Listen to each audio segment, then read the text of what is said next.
Halo anak-anak, hari ini kita akan belajar mengenai interval nada. Sebelumnya, kalian sudah pernah belajar kan mengenai interval nada itu apa? Jarak antara dua buah nada disebut interval.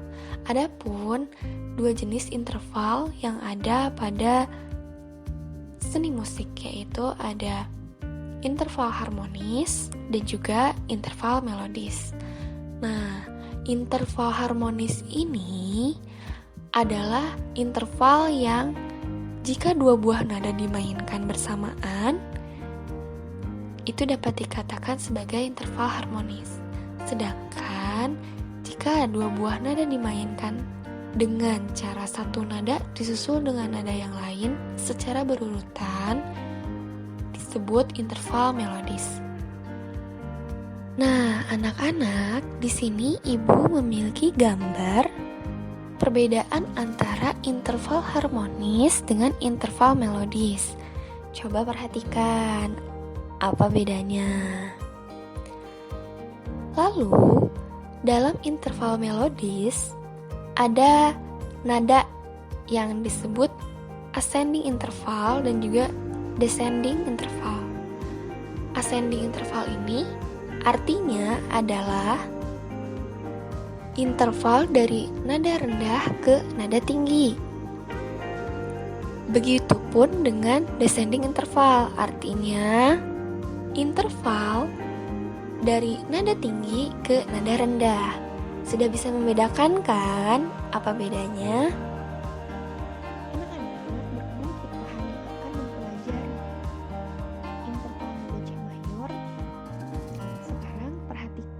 Gambar di bawah ini yang merupakan jenis interval nada C mayor. Nah, adapun aturan yang sudah ditetapkan untuk interval nada C mayor ini, itu didapat pada aturan yang gambarnya ada di samping.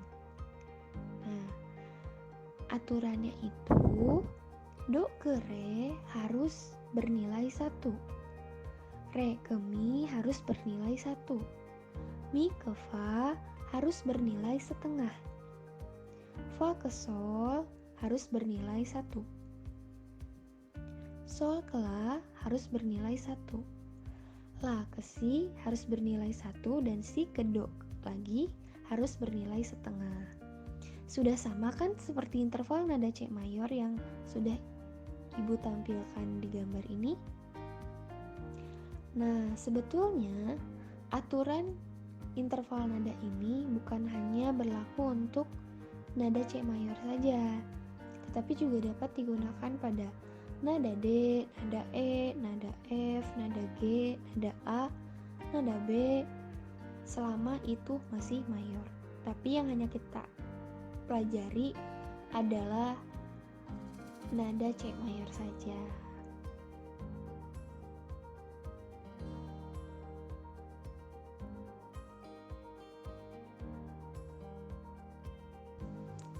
Halo anak-anak cerdas, setiap orang pasti mempunyai tetangga di rumahnya.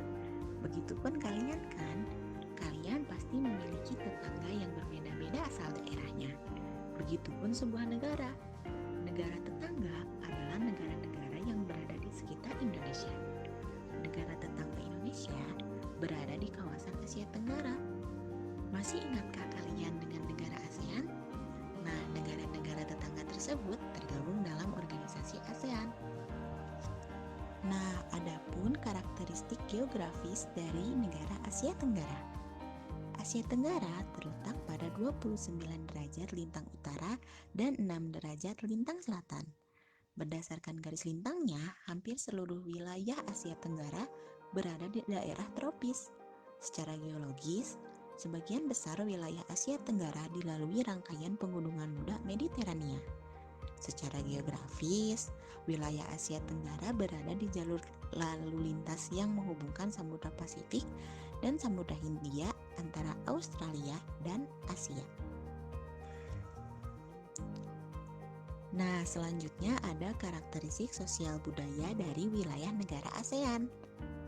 Yang pertama, Bendera yang dominan kuning itu adalah negara Brunei Darussalam. Yang kedua, pasti kalian sudah tidak asing. Itu adalah bendera negara Malaysia. Dan yang ketiga adalah bendera Filipina. Setiap negara memiliki kehidupan sosial budaya yang berbeda-beda dengan ciri khasnya masing-masing. Dapat kalian baca ya.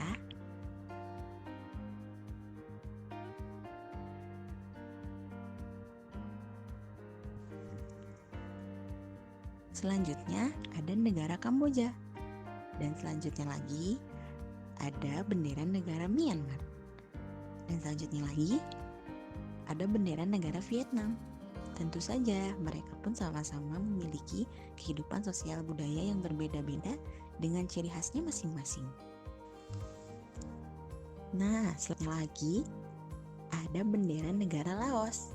Selanjutnya lagi ada negara tetangga, yaitu negara Singapura. Dan selanjutnya lagi ada negara Thailand. Dan masih sama, setiap negara memiliki kehidupan sosial budaya yang berbeda-beda dengan ciri khasnya masing-masing. Nah, kalau yang ini pasti kalian sudah tidak asing karena negara kita sendiri, yaitu negara Indonesia. Indonesia memiliki beragam suku bangsa, agama, budaya yang tersebar dari Sabang sampai Merauke. Maka dari itu, kita memiliki semboyan Bhinneka Tunggal Ika, yang artinya berbeda-beda tetapi tetap satu jua. Selanjutnya, ada karakteristik ekonomi di wilayah negara ASEAN. Dapat dilihat dari mata pencahariannya dan dapat dilihat dari kehidupan ekonomi di negara tersebut. Yuk kita simak.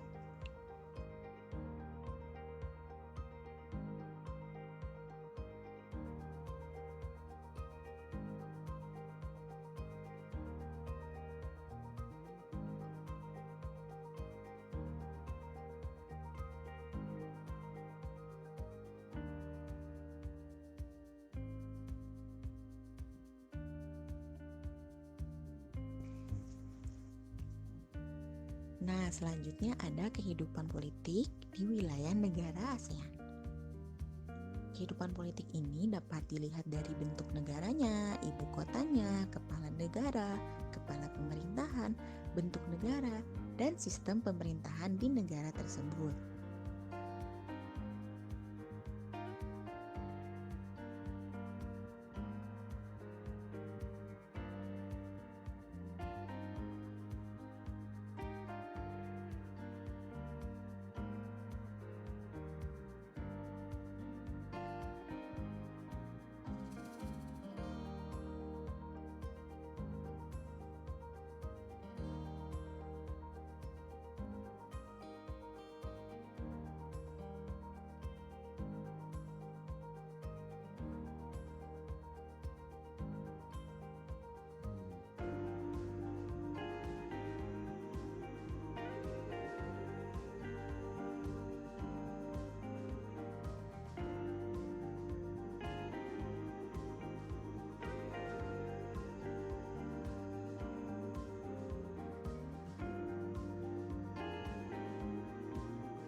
Pupuh nyaeta wangun puisi lisan tradisional Sunda nu tangtu pola jumlah engang jeung sora kalimahna. Pupuh teh kauger ku wangun jeung eusina. Dumasar wanguna, pupuh teh kauger ku guru wilangan jeung guru lagu. Guru wilangan nyaeta patokan jumlah padalisan dina unggal pada sarta lobana engang dina unggal padalisan. Sedengkeun Guru lagu nyaeta patokan sora vokal dina tungtung unggal pada lisan. Ari patali eusina pupuh ngagambarkeun sifat-sifat. Naha patali jeung kabungah, kasedih atawa heureuy. Barudak dinten ayeuna urang bakal diajar ngeunaan pupuh Mas Kumambang. Pupuh Mas Kumambang kaasup pupuh Sekar Alit. Watak tina pupuh Mas Kumambang ieu teh ngagambarkeun kanalangsaan atawa kasedih. Pek hidep regepkeun tembang pupuh Mas Kumambang ieu.